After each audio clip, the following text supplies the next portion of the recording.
말씀을 전해주실 정초록 목사님 소개해드리면요, 저랑은 40년 지기 친구 목사입니다. 네, 오랫동안 사귄 친구 목사고요. 저희 교회 한 10년 동안은 한 번도 오신 적이 없지만 그 전에는 저희 교회를 자주 오셨었고요.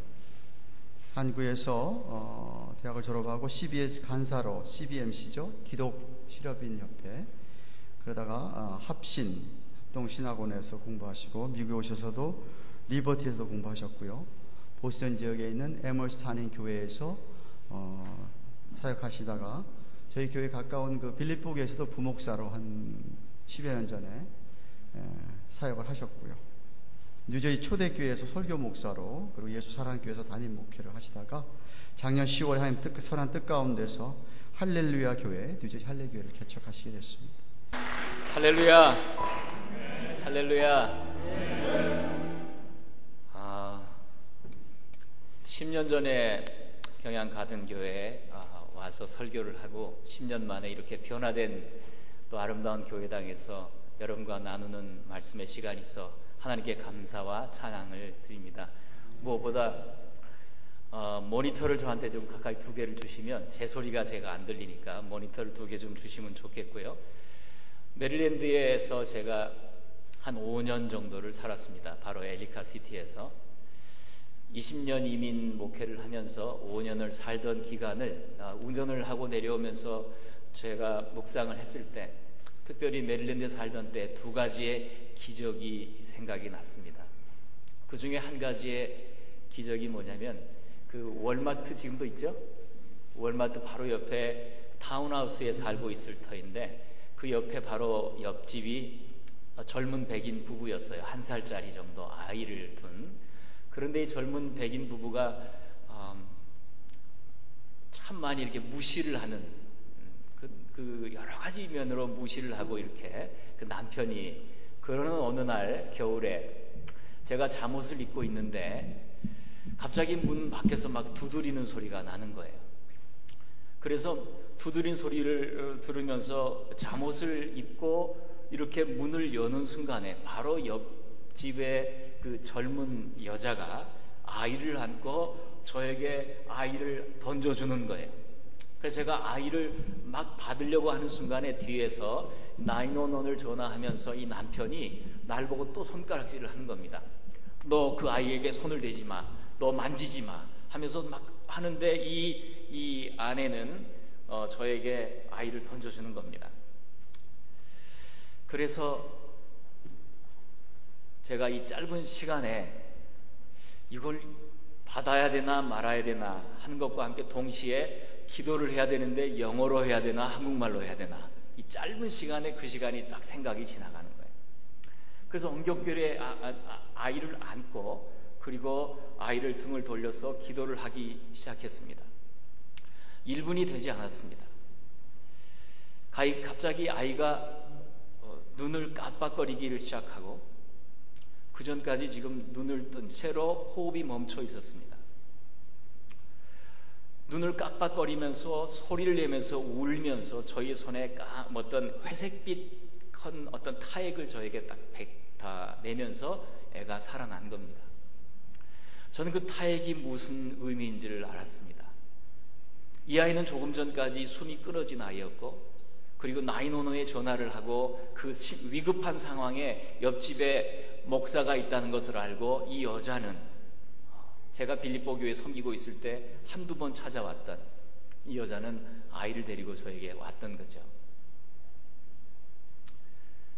그리고 아이가 울고 다시 돌려주고 앰뷸런스가 와가지고 하루 저녁을 병원에 있다가 그 다음날 그 가정이 퇴원을 했는데, 그 다음날 쪽지가, 조그만 카드가 하나가 저희 집에 꽂혀 있었습니다.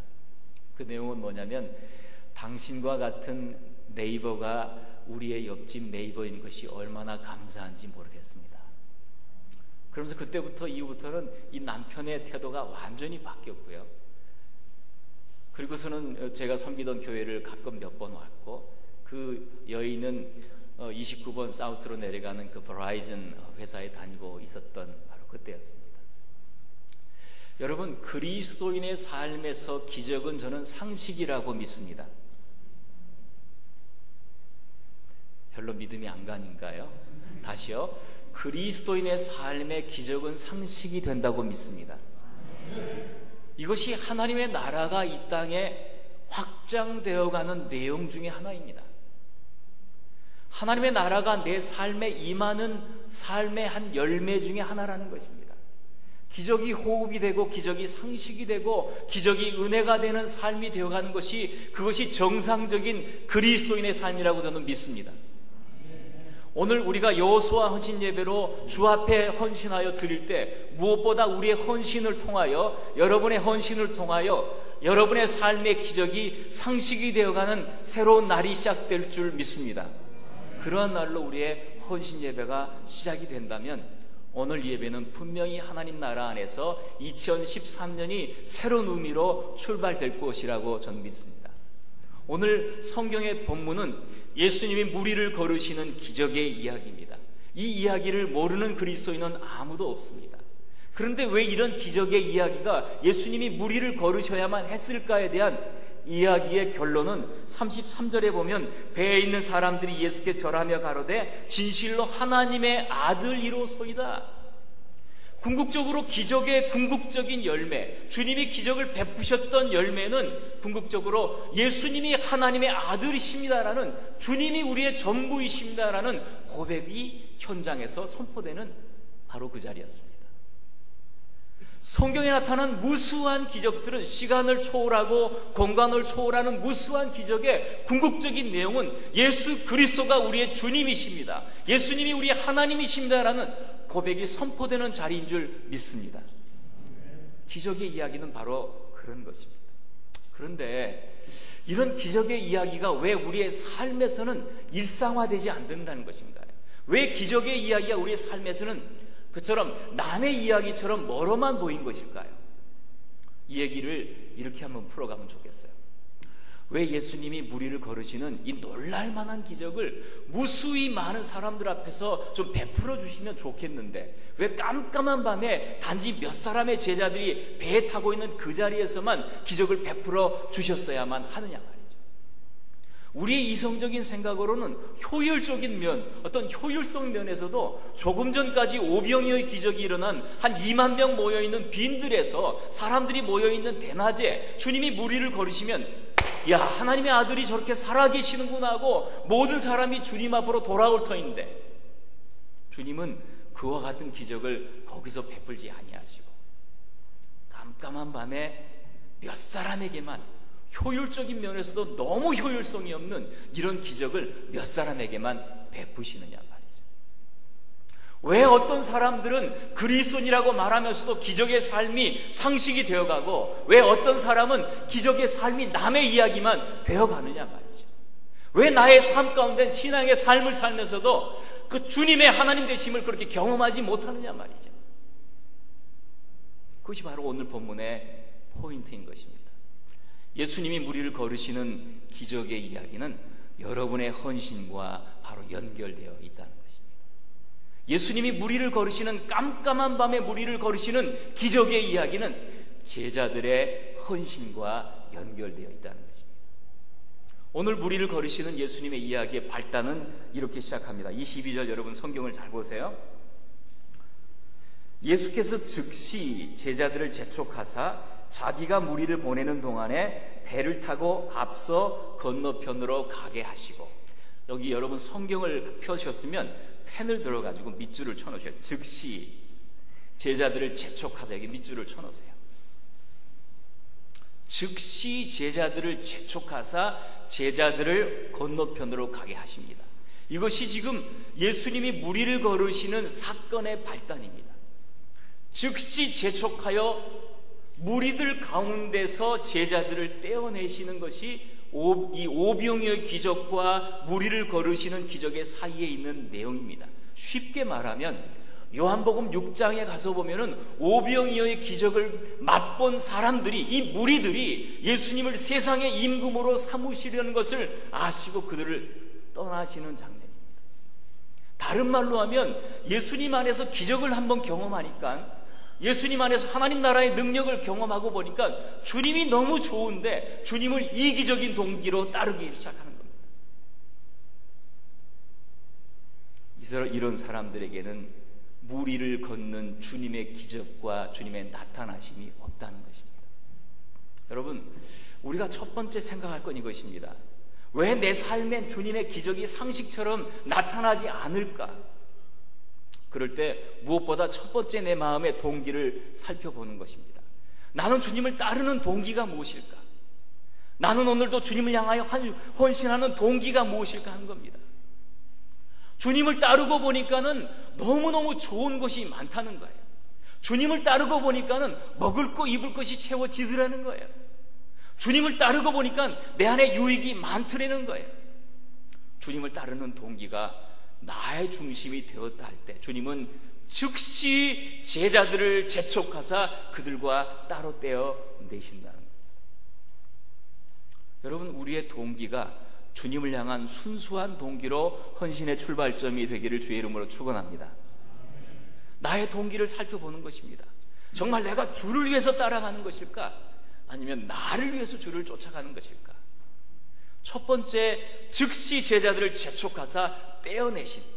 성경적으로 복음서에 보면 무리와 제자를 늘 구분하십니다. 주님은 예수님께서는 무리와 같은 다수 앞에서 하나님의 능력을 보이시기보다는 헌신하여 주를 따르는 소수의 제자일지라도 주님을 전적으로 따르는 사람들 앞에 주님은 자신을 전부 드러내신다는 사실입니다. 여러분, 내가 무리일까? 나는 제자일까를 생각해 봐야 합니다. 즉시 재촉하사 배를 타고 앞서 건너편으로 건너가게 하신 것이 첫 번째 발단이라고 하면, 두 번째, 주님이 무리를 걸으시는 두 번째 내용은 바로 그것입니다.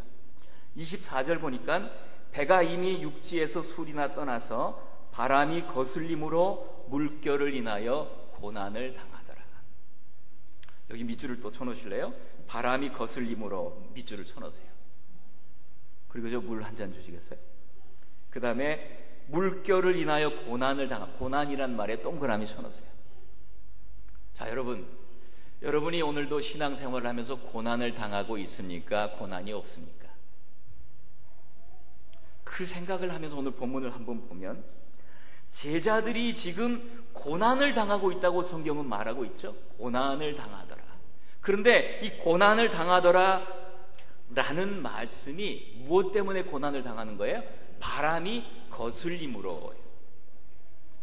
제자들이 배를 젓고 지금 동쪽에서 서쪽으로 가고 있습니다. 그런데 동쪽에서 서쪽으로 가고 있는데 바람이 지금 맞바람쳐 온다는 겁니다. 물결이 맞바람쳐 온다는 겁니다. 그들이 지금 고난을 당하는 이유가 뭡니까?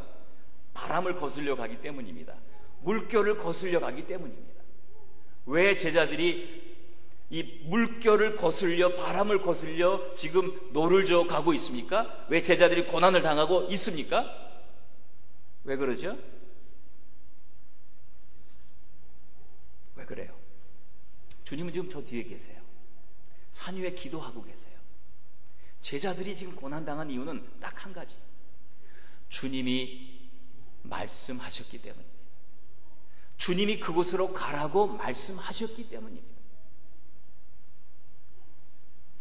예수님께서 무리를 걸으셔야만 했던 그 이유는 제자들이 고난을 당하고 있기 때문이었습니다. 제자들이 당하고 있는 고난의 이유는 주님께서 가라고 말씀하셨기 때문입니다. 여러분, 밤 사경쯤이라면 적어도 지금 8시간 정도 제자들은 지금 바다 한가운데서, 갈릴리 바다 한가운데서 노를 젓고 있는 것입니다. 1시간, 2시간이 아닙니다. 3시간, 4시간이 아닙니다. 지금 8시간 가까이 바람이 거슬리고 물결이 쳐오는 바로 그 자리를 향하여 오늘 또 지금 노젓고 있는 것입니다. 왜요? 주님이 말씀하셨기 때문에. 여러분이 만약에 오늘도 삶을 살면서 당하는 고난이 주님께서 말씀하셨기 때문이라는 순종의 이유라고 하면은 여러분의 삶을 기대하셔도 좋습니다. 만약 내가 말씀에 순종함으로 내가 당하는 고난이라고 한다면 여러분의 삶에 머지않아 하나님 나라의 능력이 나타나는 줄로 믿습니다. 그것입니다. 제자들은 지금 계산하지 않아요. 주님 저기 계시는데 주님이 오늘 일기예보를 잘 모르셨는 거 아닐까? 주님이 오늘따라 뭔가 좀 잘못하신 거 아닐까? 주님 저 뒤에 계시는데 우리도 뒤에 갔다가 내일 다시 오는 것이 어떨까? 여러분, 어떠한 성경적인 내용, 어떤 의심, 회의, 어떤 몸짓 아무것도 없다는 거예요. 괴로이 노젓는 것을 보시는 거예요. 예수님이 무리를 걸으시는 기적은 성경에 한 번밖에 없어요. 그것도 깜깜한 밤에 몇 명의 제자들 앞에서. 왜 주님이 거기서 무리를 걸으셔야만 했냐면 제자들이 거기 있었기 때문이에요. 어떤 제자들? 말씀에 순종하여 오늘도 죽을 둥 살 둥 모르고 그냥 말씀대로 살아가려고 아둥바둥대는 그 제자들을 보고 주님이 무리를 걸어 오시는 겁니다. 하나님 나라의 기적은 이런 것입니다. 말씀에 순종하는 자에게 무엇을 아끼지 아니하시겠냐고.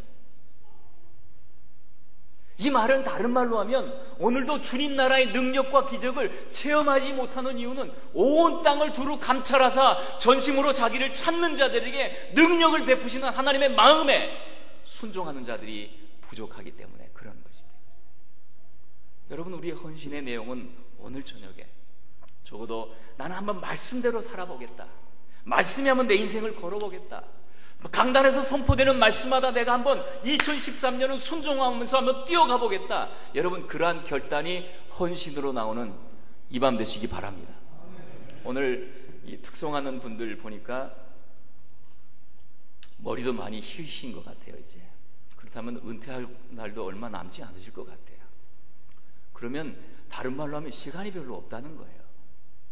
10년, 15년 여러분 건강하여 주 앞에 헌신할 수 있는 시간이 많지 않다는 거예요. 그 말은 여러분 여전히 헌신할 수 있는 기회가 남아있다는 겁니다. 아멘? 여전히 헌신할 수 있는 기회, 이제와 다른 신앙의 칼날을 한번 가져볼 수 있는 기회를 우리가 가졌다는 거예요.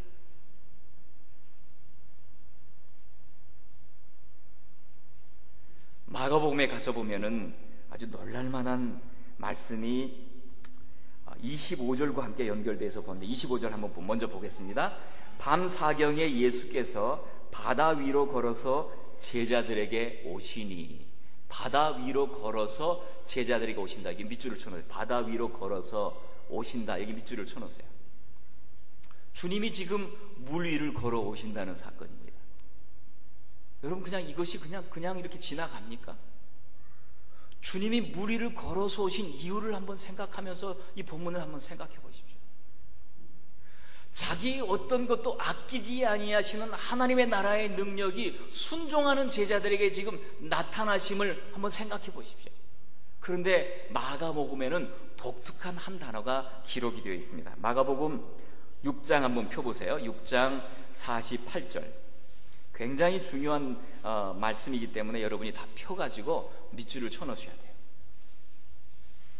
마가복음 6장 48절 한번 같이 읽어볼까요? 자, 시작. 바람이 거스림으로 제자들의 괴로이 노젓는 것을 보시고 밤 사경 즈음에 바다 위로 걸어서 저희에게 오사 지나가려고 하시네. 여러분, 마가복음에 가서서는 주님이 걸어서 오신다는 말에 더하여 뭐가 나와요? 지나가려고 하시며. 여기 밑줄을 쳐놓으세요. 굉장히 중요한 단어. 좀 이상하지 않아요, 여러분? 그냥 걸어오시면 걸어오시는 거지 왜 지나가려 하신다는 거예요? 주님이 바다 위에 걸어서 배 위에 오시면 오시지 왜 지나가려 하신다는 거예요?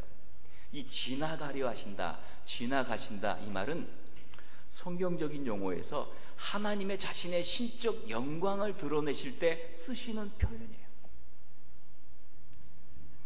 제자들에게 내니 두려워 말라 할 때 내니라는 어떤 그 독특한 표현들은 하나님만이 쓰시는 표현이에요.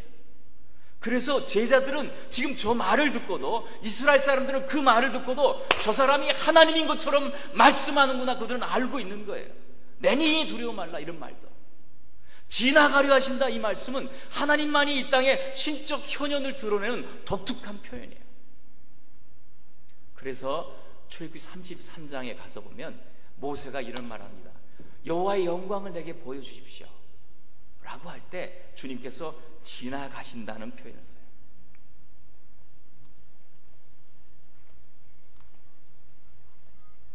제가 한번 읽어보겠습니다. 모세가 가로되 원컨대 주의 영광을 내게 보이소서. 여호와께서 가라사대 내가 나의 모든 선한 형상을 내 앞으로 지나게 하고 여호와의 이름을 내 앞에 반포하리라. 내 영광이 지나갈 때에 내가 너를 반석 틈에 두고 내가 지나가도록 내 손을 덮었다가. 이 지나가신다 이 표현은 주님의 신적 영광을 이 땅에 드러내실 때 쓰시는 표현이란 말이에요.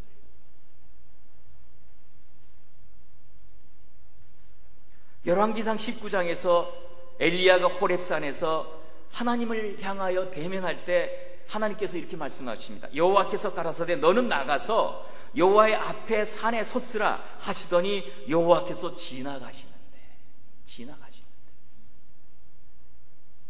여러분,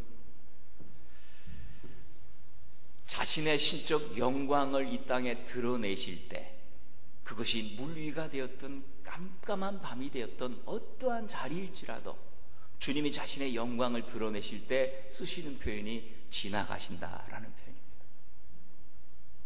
여러분, 이 말의 의미는 오늘도 우리가 말씀에 순종하여서 정말 살아가겠습니다라는 고백을 헌신으로 표현할 때 이렇게 하는 거예요. 주님, 내 삶에 지나가 주십시오. 주님, 나의 인생 가운데 한번 지나가 주십시오 라는 말씀을 하는 겁니다. 여러분 한번 따라해 보시겠어요? 주님, 나의 인생에 지나가 주십시오. 주님, 2013년도에 나에게 지나가 주십시오.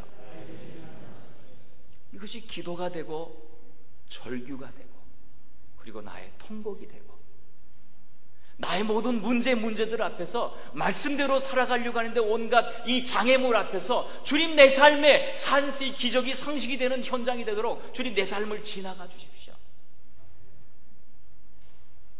이 제자들을 잘 한번 생각해 보세요. 그들은 배 위에서, 이 바다 위에서 노를 젓는 것이 쉬운 일일까요? 노를 한번 저을 때마다 이것은 죽는 일인지도 모릅니다. 물에 빠져 죽을 일인지도 모릅니다. 그럼에도 불구하고 뒤돌아서지 않습니다. 후퇴하지 않습니다.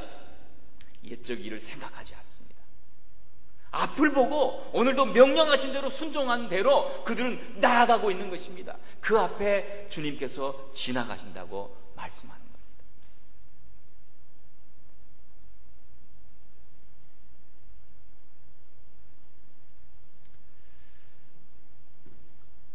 헌신 예배를 통해서 올 한 해 우리의 고백 가운데 주님, 내 삶에 지나가 주십시오. 그래서 성경에는요, 주님께서 만지신다, 주님이 나타나신다, 주님이 지나가신다, 주님이 덮어주신다, 이것은 주님만이 쓰시는 독특한 용어들이에요. 주님, 내 삶을 간섭해 주십시오 라는 고백 앞에 주님, 내 삶을 지나가 주십시오. 여러분, 이와 같은 순종하는 제자들을 주님은 찾고 찾으시는 줄 믿습니다. 이것이 우리의 헌신의 내용이 된다면 우리는 분명히 새로운 역사를 써내려가는 또 한 해가 되어간다고 저는 믿습니다. 더욱이 주님이 지나가시고 있는 자리에 한 사람이 갑자기 손을 듭니다. 그는 베드로였습니다.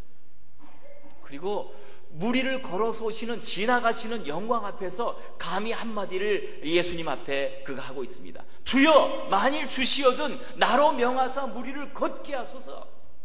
감히 상상할 수 없는 그는 선포를, 상상할 수 없는 꿈을 한번 꿔보는 겁니다. 여러분, 사람이 물을 걸을 수 있다뇨? 사람이 무리를 걸을 수 있는 상상을 할 수 있다뇨?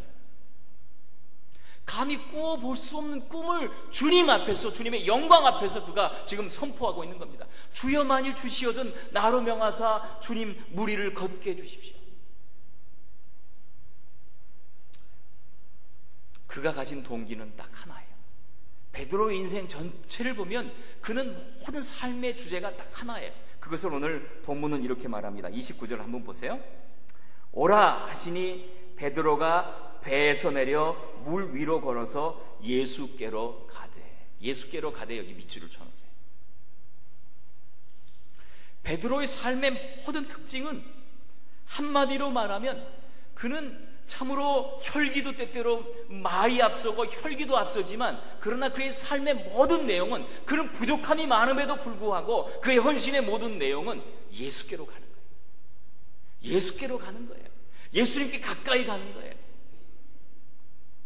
오라 하는 말 앞에 그는 어떻습니까? 배에서 내려, 여기에 1번 해가지고 밑줄을 쳐서 배에서 내려. 이게 쉬운 일일까요?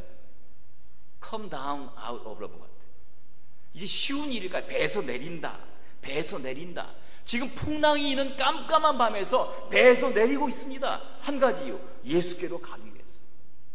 두 번째, 물 위로 걸어서 이 상상할 수 없는 도전을 그는 꿈을 꾸며 주님 앞에 하는 거예요. 뭐예요? 예수께로 가대.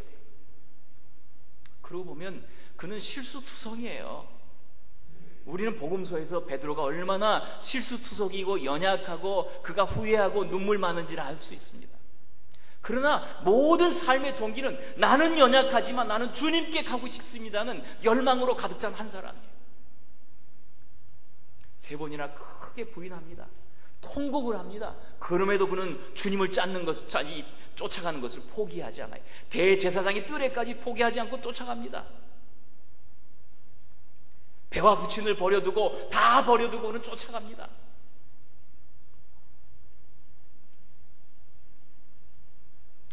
부활하신 이후에 갈릴리에서 만나자고 말씀하실 때 갈릴리에 가가지고 생각해 보니까 3년 동안 자기가 예수님을 쫓은 것이 너무나도 연약하고 부족한 것을 알고 그는 고백합니다. 나는 그냥 물고기 잡으러 가는 것이 좋겠어. 요한복음 21장에. 그리고 그 배, 정관사가 붙어있는 그 배, 즉 옛적에 버렸던 그 배를 타고 돌아갑니다. 옛날로 돌아갑니다. 나는 주님을 따르는 제자가 나는 너무 약해, 너무 빈약해. 나는 차라리 그냥 갈릴리 역으로 사는 게 나아. 나 같은 사람이 어떻게 주님을 쫓아가? 그럼에도 그와 같은 연약함의 고백 속에서도 그는 주님을 향한 사랑과 열정은 포기하지 못합니다. 새벽이 되어서 저 밖에 저쪽에서 얘들아 너에게 고기가 있느냐? 주시라는 말을 듣고 또 바다에 뛰어내립니다. 그리고 예수께로 갑니다. 여러분, 내가 얼마나 연약하냐? 내가 얼마나 실수가 많냐? 나는 얼마나 부족한 사람이냐? 이것이 문제가 아니에요. 오늘도 나는 주님을 얼마나 전적으로 따를 준비가 되어 있느냐. 여러분, 한번 인생을 한번 걸어볼 필요가 있지 않을까요? 내 인생을 한번 전적으로 한번 들여볼 수 있지 않을까요? 문제와 장애물들 앞에 한번 헌신하여 도전해 볼 수 있지 않을까요? 그럴 때 베드로가 물 위를 걷는 영광을 얻는 겁니다. 여러분, 지금 베드로가 물을 걷다가 빠졌습니다. 여러분, 이 장면을 대부분의 화가들은 어떻게 그려요? 물에 빠지고 있는 베드로를 그리지 물 위를 걷고 있는 베드로를 그린 그림이 별로 없어요. 우리의 대부분의 생각은 물 위를 걷고 있는 베드로보다 물에 빠져가고 있는 베드로만 생각해요. 그러면 베드로가 이 자리에서 지금 물에 빠지는 것이 실패일까요? 아니면 성공일까요? 물 위를 걷는 성공일까요? 물에 빠지고 있는 실패일까요? 이 도전과 꿈은 그에게 성공일까요? 실패일까요? 여러분, 무엇일까요? 도전하지 않은 것이 나았을까요? 그래도 도전한 것이 나았을까요?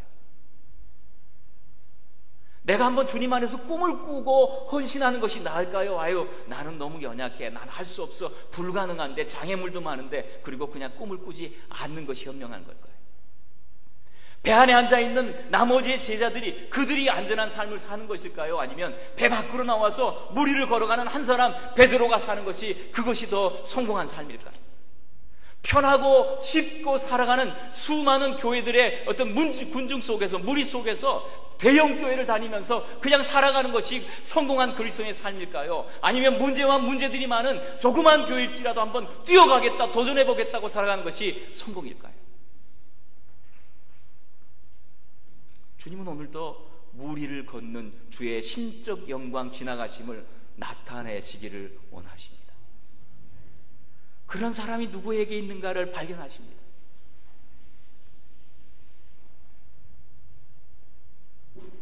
따라해보세요. 주님, 주님, 물 위를 걷고 싶습니다. 꿈을 꿔보는 거예요. 도전해보는 거예요. 여러분, 한 번밖에 없는 인생에 꿈을 꿔보는 거예요. 내 앞에 놓여진 장애물을 피할 것이 아니라 이 장애물을 통하여 어떤 하나님의 영광이 드러낼지를 한번 생각해 보는 거예요.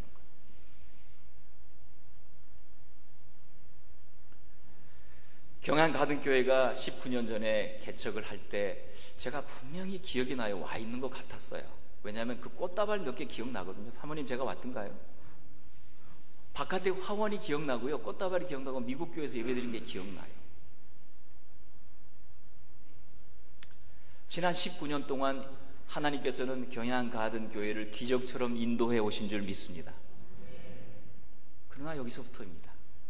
지금부터 주의 신적 영광이 가득한 주님이 지나가시는 교회가 되기 위해서는 오늘 여기 모여있는 여호수아, 무엇보다 전도회, 여러분들의 헌신이 전적 순종으로 나아갈 수 있기를 바랍니다.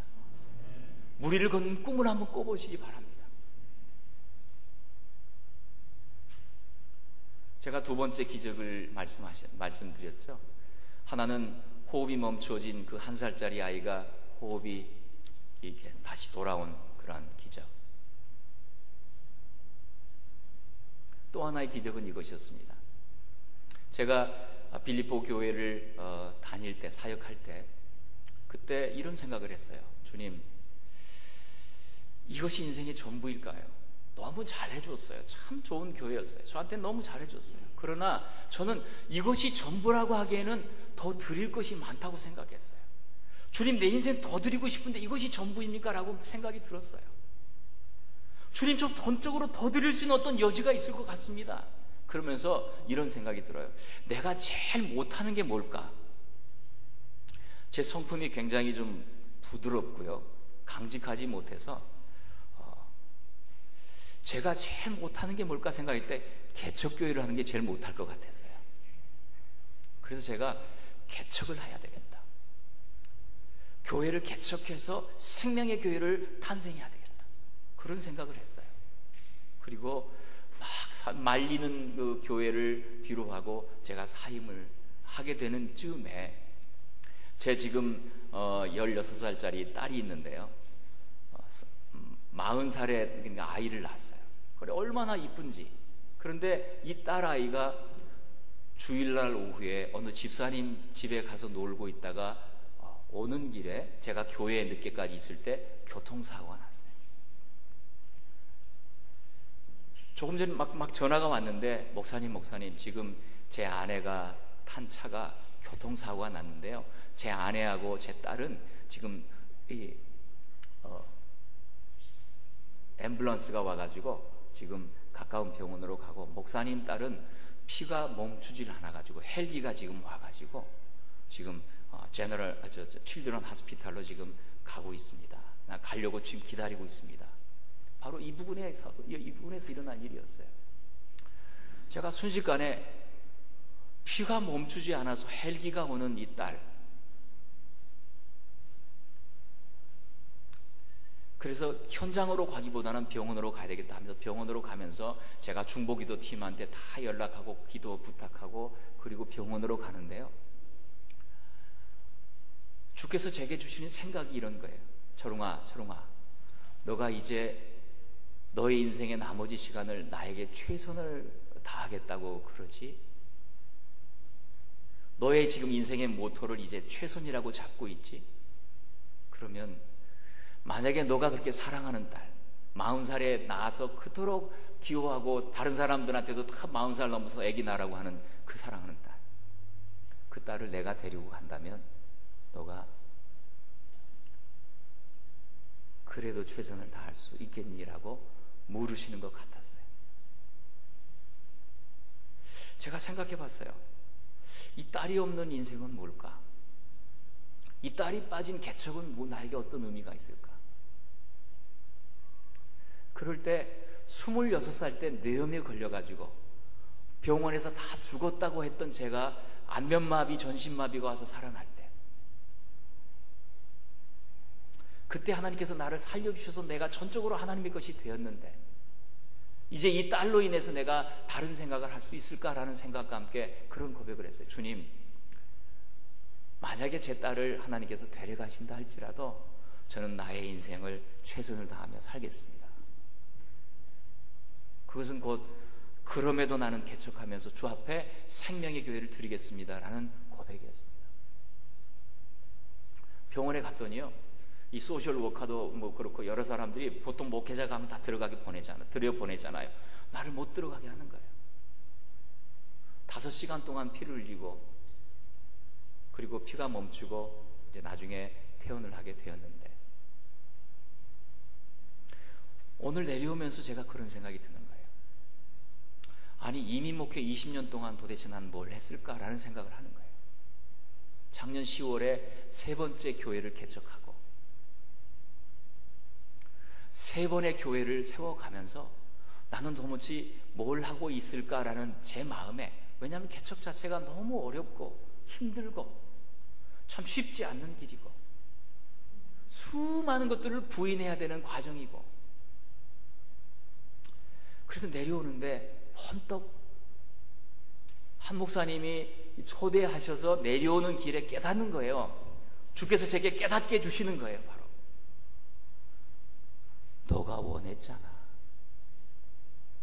너가 너의 최선의 삶을 살겠다고 개척교회 한다고 그랬잖아. 저는 한 번만 생각했는데 3번을 맡길 줄 생각을 못했어요.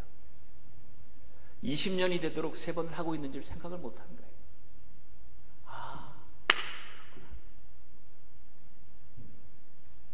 디모데후서 마지막에 1장에서 사도 바울은 마지막 서신을 이렇게 씁니다.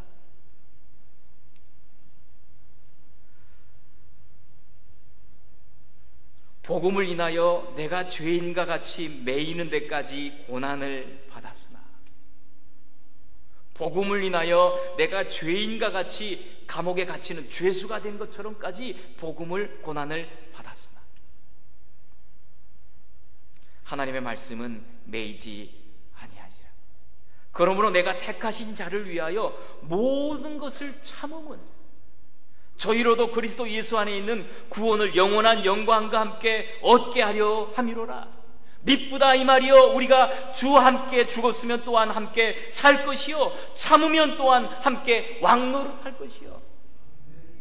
참으면 또한 왕노릇할 것이요. 아, 그렇구나. 그리스도의 성공과 실패는 세상의 성공과 실패가 다른 것이구나. 오늘도 영광스러운 개척의 길을 부르셨으니 영광스럽게 참으면서 함께 왕노릇하는 그날까지 내가 힘을 다하여 뛰어가야 되겠구나. 여러분, 이것이 기적이 아니고 무엇일까요?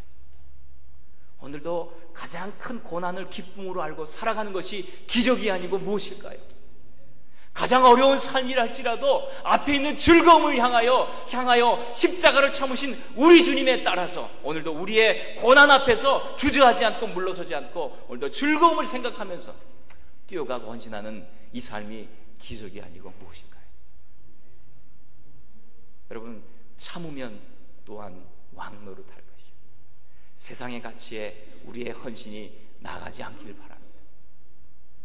주님 나라의 가치에 우리의 나머지 인생이 헌신되어지는 여호수아 전도의 헌신 예배가 되기를 주의 이름으로 축원합니다. 기도하겠습니다. 여러분, 이 시간 한 1분 정도 합심해서 기도합시다. 주님, 정말 전적으로 제가 말씀 앞에 하며 순종하며 살아가겠습니다. 주님, 기적의 삶이 상식이 되도록 하나님, 내 삶의 온통 그렇게 제자들이 괴로이 노젓는 것, 그런 모습처럼 내가 살아가겠습니다. 주님, 타협하지 않겠습니다. 뒤돌아서지 않겠습니다. 흔들리지도 않겠습니다. 주님, 의심하지도 않겠습니다. 합리적으로 살아가지도 않겠습니다. 주님, 내 삶에 오늘 새로운 결단이 있게 살아가기 원합니다. 같이 여러분의 입술을 가지고 이 시간 고백하면서 기도하면서 나아가면 좋겠습니다. 기도합시다. 하나님 아버지, 이 시간 주님 앞에 나아갑니다.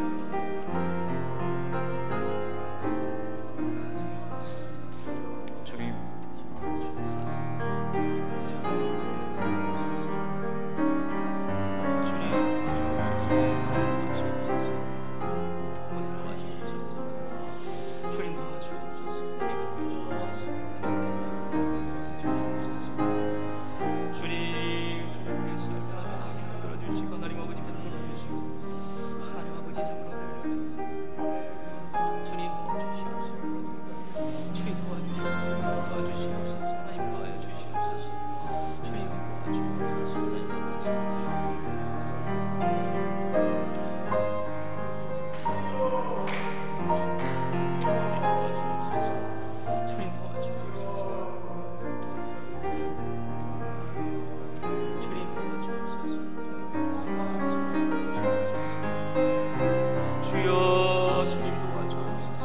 아버지, 우리 인생을 불쌍히 여기시고 주님 앞에 함께하여 주시고 내 새롭게 하여 주옵소서. 하나님 아버지, 참으로 영광 하나님 아버지, 이 밤에 우리의 몸을, 우리의 인생을 거룩한 산 제물로 주 앞에 드리기를 원합니다. 하나님이 기뻐하시는 산 인생, 산 제물로 우리가 죽은 자로 여기며 주님 앞에 우리의 모든 인생을 돌려드리기를 원합니다.